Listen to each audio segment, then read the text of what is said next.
को नमस्कार। The legal शिक्षा वैली पर आपको स्वागत करते हैं। हम चर्चा करने वाले हैं बहुत ही एक important topic, property registration process in India, यानी कि इंडिया में किस प्रकार से प्रॉपर्टी का रजिस्ट्रेशन होता है। प्रॉपर्टी खरीदना लेना ये हर व्यक्तियों का एक बहुत ही इम्पोर्टेंट प्रोसेस होता है अपनी ज़िंदगी में, क्योंकि अपने हार्ट एंड मनी को कोई जो है ठीक ठाक से अपना प्रोसेस को नहीं करने के वजह से या नहीं प्रॉब्लम वाला एक प्रॉपर्टी को खरीद करके कोई जो है अपने लाखों रुपया जो है मुश्किलों में डाल देता है। इसलिए हर व्यक्ति को सावधान होना है किस प्रकार से आप प्रॉपर्टी खरीदने से पहले, प्रॉपर्टी को लेने से पहले ये प्रोसेस को बिना जाने नहीं करना है। तो साथियों, में आपका साथी एडवोकेट होले वंशा। तो बिना देरी करते हुए हम चलते हैं अपने मुद्दे पर। तो हम आज इस वीडियो में जानेंगे कि किस प्रकार से हम प्रॉपर्टी को खरीदने के बाद जो है उसे रजिस्ट्रेशन करना है, उन क्या क्या डॉक्यूमेंट्स जो है हमें ज़रूरत पड़ता है इस प्रॉपर्टी को रजिस्ट्रेशन करने में, और हम टाइटल्स को जो है वेरीफाई कर लेना है और ओनरशिप को जो है चेक करना है कि हाँ इन्होंने ये प्रॉपर्टी बेच रहा है, लेकिन इसका मालिक जो है वो खुद है या और कोई है। जनरल पावर ऑफ अटॉर्नी जो के द्वारा जो बेचते हैं जो प्रॉपर्टी, उसे हम तुरंत बिना वेरीफाई किए उसे विश्वास नहीं करना है। अगर उसे अपने कानून के हिसाब से, अगर प्रोसेस के हिसाब से वो अगर authorise power, general power of attorney holder है और ऊपर उनका टाइटल का हकदार है, तो वो जो है उसमें कोई इतना प्रॉब्लम होने वाले बात नहीं होते हैं। लेकिन कई ऐसे प्रॉब्लम जो वाले प्रॉपर्टी को लेकर के कभी कभी ऐसे जो है टेंशन में पड़ जाता है कि अभी ना क्या करूं। तो ये चीज़ से हम बचने के लिए जो लीगल वे से हम किस प्रकार से हम काम करना है, ये चीज़ के लिए आप जो है मेरे साथ जो है लास्ट तक बने रहिए साथियों। किसी प्रॉपर्टी को आप खरीदने से पहले उस प्रॉपर्टी को वेरीफाई कर लेना है और उनका ओनरशिप का बारे में चेक करना है कि हाँ वो जो सेलर है वो खुद मालिक है या वो किसी का बेच रहा है। तो इस चीज़ को बिना वेरीफाई किए आप जो है तुरंत कोई भी चीज़ को ना ले, क्योंकि इन नियर फ्यूचर आपके लिए जो है ये प्रॉब्लम में खड़ा कर सकते हैं। उस प्रॉपर्टी के ऊपर जो है कोई मॉनेटरी लोन नहीं होना चाहिए, कोई लीगल इशू नहीं होना चाहिए, यानी कि कोई सूट फाइल करके उस प्रॉपर्टी के खिलाफ या उस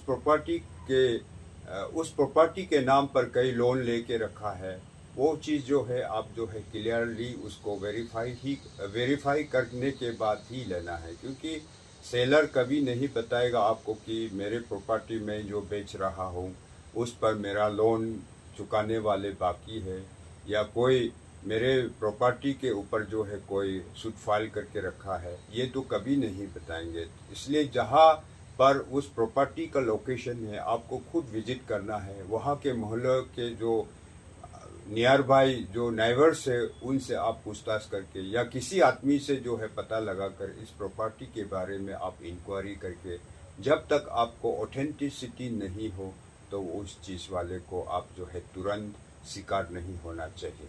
ये भी कंफर्म कर लेना चाहिए कि उस प्रॉपर्टी को जो है लोकल बॉडीज यानी कि म्यूनिसिपल होते हैं या रेवेन्यू डिपार्टमेंट से वो अप्रूवल हो कि हाँ ये एक एग्जिस्ट वाला ये प्रॉपर्टी जो है कंफर्म है। इस प्रकार का उनका जो है टाइटल डीड्स जो है प्रॉपर्टी का जो वो जो है ऑथेंटिसिटी होनी चाहिए, तभी आप उसको विश्वास करना है।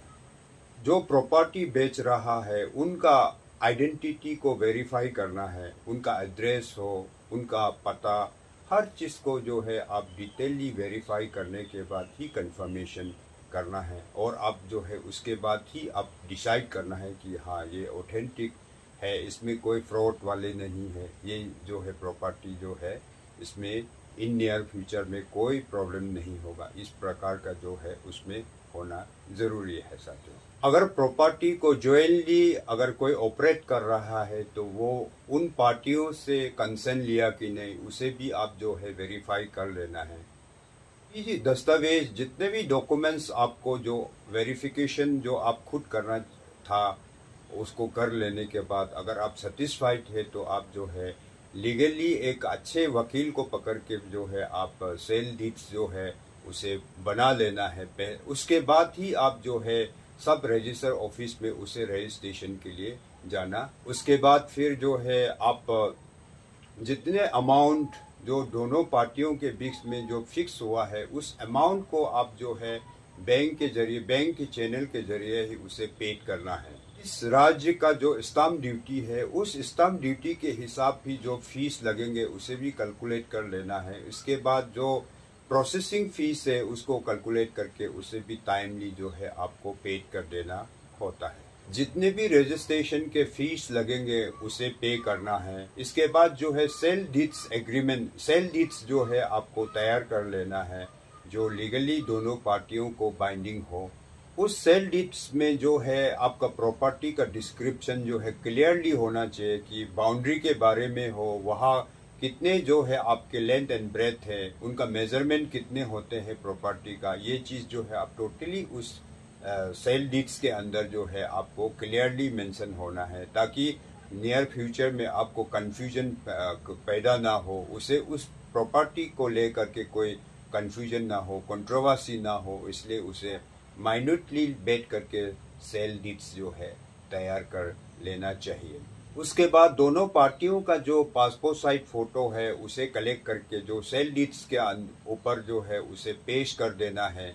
ये बायर है, ये सेलर है, इस प्रकार से जो दोनों पार्टियों का जो पासपोर्ट फोटो साइज है उसे उस डॉक्यूमेंट्स पर लगा लेना है, क्योंकि यही लीगल डॉक्यूमेंट्स जो है फ्यूचर तक जो है आप दो पार्टियों को सेफ रखते हैं। जब आप रजिस्ट्रेशन के लिए सब रजिस्टर ऑफिस जाएंगे तो दोनों पार्टी उस दिन प्रेजेंट होना है और अपने जितने भी ओरिजिनल डॉक्यूमेंट, चाहे वो आधार कार्ड हो, पैन कार्ड हो, एड्रेस प्रूफ, जितने भी दस्तावेज है वो ले करके जो है सब रजिस्टर ऑफिस पर पहुंचना है। रजिस्ट्रेशन के वक्त जो है दोनों पार्टियों का जो विटनेस जनरली जो है दो व्यक्तियों का जरूरत पड़ता है, वो भी अपने आइडेंटिटी कार्ड के साथ, जैसा आधार कार्ड हो, पैन कार्ड हो, जितने भी है वो आई कार्ड उसके साथ जो है सब रजिस्टर ऑफिस पर प्रेजेंट होना होता है। रजिस्टर वेरीफाई करते हैं दोनों पार्टियों के जितने भी आइडेंटिटीज को, उसे execution of documents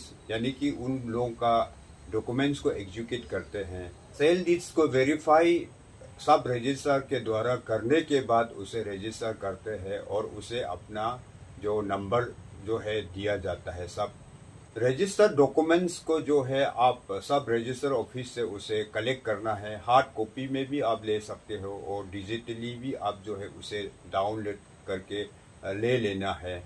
municipal office जाकर आप जो है म्यूटेशन के लिए अप्लाई करना है, यानी कि जो बायर के नाम उस प्रॉपर्टी में रिफ्लेक्ट हो, चाहे वो रेवेन्यू के मैटर में हो या कोई भी सरकारी का जो कॉरेस्पोंडेंट होगा उस चीज़ में जो है जो बायर के नाम, जो नया मालिक का नाम जो है उसे रिफ्लेक्ट होने के लिए जो है आप उसे भी तुरंत अप्लाई कर लेना है। जो उम्मीद है कि इस वीडियो को आप ज़रूर पसंद किए होंगे। प्लीज़ सब्सक्राइब कीजिए, लाइक कीजिए, कमेंट कीजिए और मिलते हैं नेक्स्ट वीडियो पर। Thank you so much.